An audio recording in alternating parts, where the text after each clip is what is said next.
Alors profitons-en pour que je vous montre ce petit pliage. J'ai préparé mon pliage, en fait je l'ai révisé avant de vous le remontrer parce que j'avais oublié.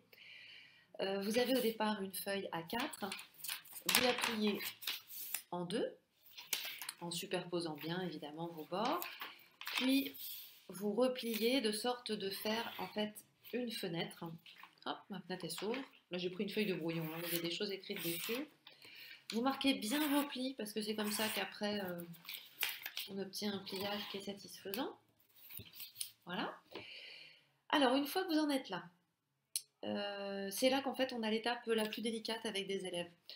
Vous allez prendre un des sommets de votre rectangle et vous allez ramener ce sommet sur le pli central, mais en faisant attention ici de bien former un pli propre. C'est-à-dire qu'il ne faut pas, par exemple, que vous le rameniez et puis du coup que là ça dépasse, ou au contraire que vous le rameniez plus près et que du coup ici vous n'ayez pas ce segment-là qui coupe votre angle.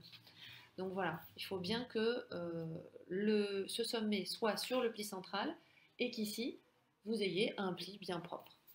Maintenant que vous avez fait ça, vous allez rouler un peu comme quand on fait des samoussas. Je ne sais pas si vous faites des samoussas, mais moi maintenant j'en fais depuis le confinement.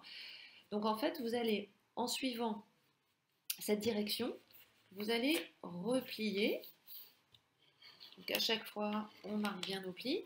Donc de sorte que là, vous soyez bien aligné avec le bas de la feuille. Et vous continuez comme ça. Et vous inquiétez pas, il y a un bout qui va dépasser.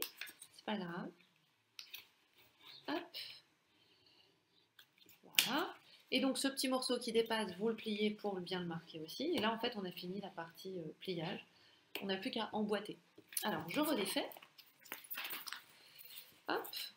Donc d'un côté, vous avez un triangle rectangle complet qui fait toute la largeur de la feuille. De l'autre côté, vous avez aussi un triangle rectangle, mais il ne fait pas toute la largeur de la feuille. Celui-là, vous le laissez replier. En fait, ça va être notre languette pour terminer notre pliage. Cette languette, je vais aller l'insérer à l'intérieur, ici, de la partie repliée. Donc là, je la mets à l'intérieur, vous voyez? Hop. Alors là, j'y arrive pas. Donc, je recommence. Voilà. Et voilà. Alors là, ce que j'ai obtenu, bon là, c'est pas très joli, hein. Oh là là, pourquoi c'est pas beau comme ça? Il y a quelque chose qui ne va pas. Je vais obtenir quelque chose de mieux que ça. Voilà, j'avais mal emboîté en fait. Bon alors vous avez effectivement ici plus ou moins, selon vous êtes plus ou moins précis, selon votre papier aussi, vous pouvez avoir un jour.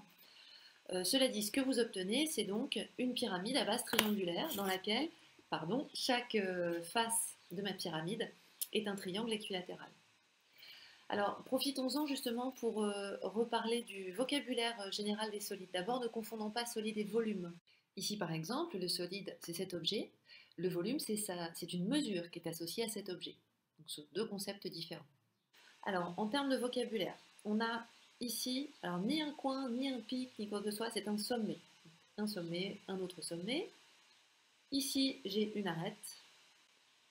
Ça, c'est une face.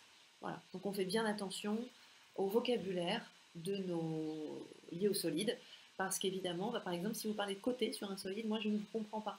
Un côté, ça s'utilise sur une figure plane, mais sur un solide, je ne sais pas si vous parlez de face ou d'arête, donc on utilise soit face, soit arête, mais pas côté, par exemple. Voilà.